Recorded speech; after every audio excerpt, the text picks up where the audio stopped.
আল্লাহ রাসূল সাল্লাল্লাহু আলাইহি ওয়াসাল্লাম একবার ওয়াজ করতেছেন, সহিহ বুখারীর বর্ণনা। আল্লাহর হাবিব সাল্লাল্লাহু আলাইহি ওয়াসাল্লাম বললেন, ইন্না মিনা শাজারি শাজারা, এক ধরনের গাছ আছে, লা ইয়াসকুতু ওয়ারাকুহা, যেই গাছের পাতা কোনোদিন ঝরে না, পাতা পড়ে না, একটা গাছ আছে। মাসালুহা কামাসালিল মুসলিম, এই পাতার দৃষ্টান্ত মুসলিমের দৃষ্টান্ত একই। হাদ্দিসুনি মা হিয়া, দেখি তো কোন সাহাবী বলতে পারে এটা কোন গাছ। আল্লাহর হাবিব বললেন, এমন একটা গাছ আছে যেই গাছের কোনো পাতা ঝরে না।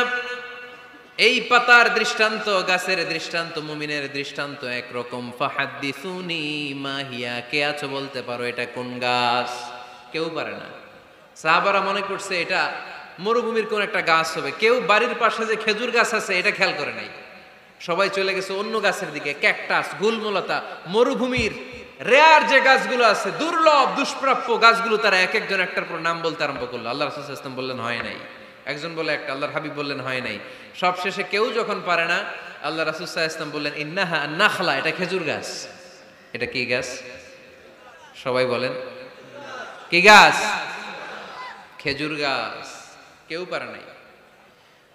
ওয়াজ শেষ, নসিহত শেষ, সবাই বাড়ি ফিরে যাচ্ছে।